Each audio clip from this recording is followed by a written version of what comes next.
In Moscow, Mikhail Shatsky, Deputy General Designer of the Mars Design Bureau and head of the software department, was liquidated on December 10. He was involved in upgrading the X-59 missiles to the level of the X-69, which the Russian troops use for strikes on Ukraine. It should be noted that the first to write about Shatsky's death was Russian journalist Alexander Nevzorov. According to him, the operation was carried out by the Main Intelligence Directorate of the Ministry of Defense of Ukraine. Today, the GUR forces in Moscow eliminated a particularly harmful criminal, Deputy General Designer, head of the software department of the Mars Design Bureau Mikhail Shatsky, Nevzorov reported on his Telegram channel. According to him, Shatsky was involved in upgrading X-59 cruise missiles to the X-69 level, introducing new UAVs, and is guilty of the deaths of thousands of innocent Ukrainians. The information about the liquidation of this Russian official was confirmed to RBC-Ukraine by sources in the Ukrainian Defense Forces. The interlocutors also reported that it was a GUR operation. In addition, according to data from open sources, the Russian Federation, at the Mars Design Bureau, is engaged in the modernization and production of control systems for booster units and onboard control systems for the Raduga cruise missiles as part of a state defense order. At the same time, Raduga itself specializes in the development and production of cruise missiles for various purposes.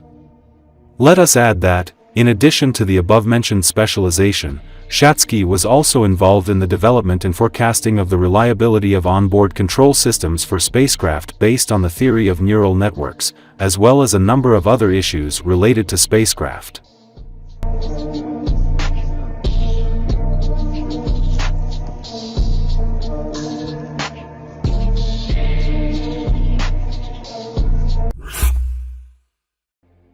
Ukrainian President Volodymyr Zelensky visited the positions of soldiers from the 27th Rocket Artillery Brigade in Zaporizhia on Thursday.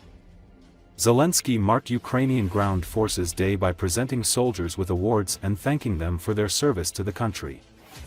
According to Zelensky's presidential office, the 27th Brigade was the first in Ukraine to receive high-mobility artillery rocket systems, HIMARS, and now provides artillery support for the defense of the Zaporizhia and Donetsk regions. The Ukrainian leader also visited an underground frontline surgical unit where medics provide urgent care to wounded soldiers brought directly from the battlefield. So far, the hospital has treated more than 1,000 wounded soldiers, Zelensky's presidential office said.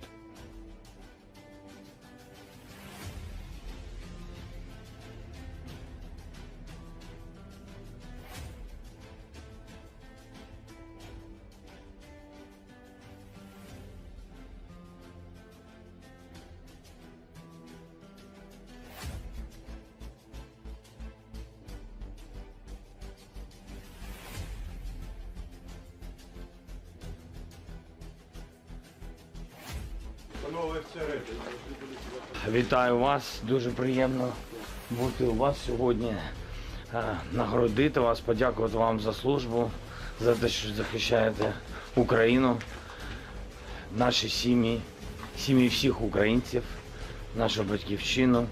Дякуємо вам, бажаю вам здоров'я, витримки, міцності, перемоги. Нехай хаймарси не підводять, нехай б'ють ворожі цілі.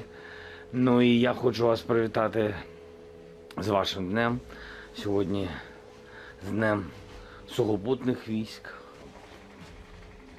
Дякую за службу. Дякую за службу. Дякую. Служу українському народу. Дякую за службу. Служу українському народу. Приготувати їжу або це. Можете до 35 людей, в залежності від оперативної обстановки. Надавали нам фінансову підтримку в плані закупки матеріалів і креслення, як це працює, як відбудовуєте якийсь досвід.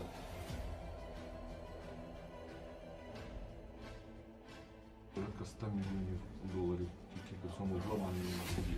Вони до 300 тисяч доларів вартує один. Він, Це заклала, там є представники іноземців, які хочуть бути дотичні до цього. Їхній спілкувався. протокол не введений взагалі, на місці не залучили їх собі до нас.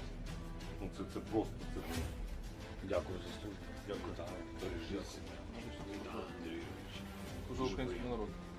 приємно привітати вас. Дякуємо за збереження життя.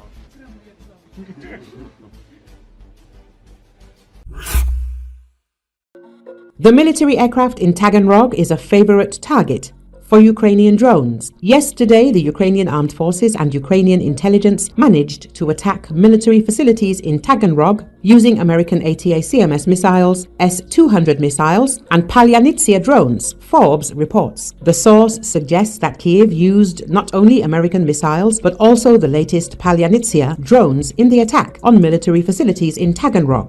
This is evidenced by a number of videos made by local residents near the Aviation Institute. Experts say that the use of the Palyanitsia drone against Taganrog is a logical decision by Kyiv. It is based on the A-22 sports aircraft, flies over 500 kilometers, and can carry a powerful warhead. Palyanitsia is ideal for attacks on hangars containing enemy A-50 radar aircraft. Experts say the Palyanitsia drone costs about $100,000. This is a very ridiculous price compared to the cost of a cruise missile. The drone arrives from the factory in a box, and before a combat mission it is equipped with a warhead and wings. Experts do not rule out that the drone is controlled by a GPS system. It is ideal for striking a small hangar. The source writes that while there are no satellite images, it is difficult to judge the destruction caused yesterday by missiles and drones of the Ukrainian Armed Forces. But it is obvious that the Ukrainians are still keenly interested in striking the Taganrog airfield and are quite capable of doing so with the help of the latest drones. If this was a Palyanitsia raid, it could be a harbinger of more. Ukrainian industry has been producing Palyanitsia in small quantities since this summer. However, according to Ukrainian Defense Minister Rustem Umerov, a new startup recently launched full-scale production of the drone. Recall Russia vowed retribution against Ukraine, accusing Kiev of firing Western-supplied missiles on a military airfield in its southern Rostov region. President Vladimir Putin has previously threatened to launch a hypersonic ballistic missile at the center of Kyiv if Ukraine did not halt its attacks on Russian territory using US-supplied ATACMS missiles. And one US official said that Russia might soon target Ukraine with another of its new Oreshnik missiles. Russia's 2022 invasion of Ukraine has left tens of thousands of dead, displaced millions, and triggered the biggest crisis in relations between Moscow and the West since the 1962 Cuban Missile Crisis.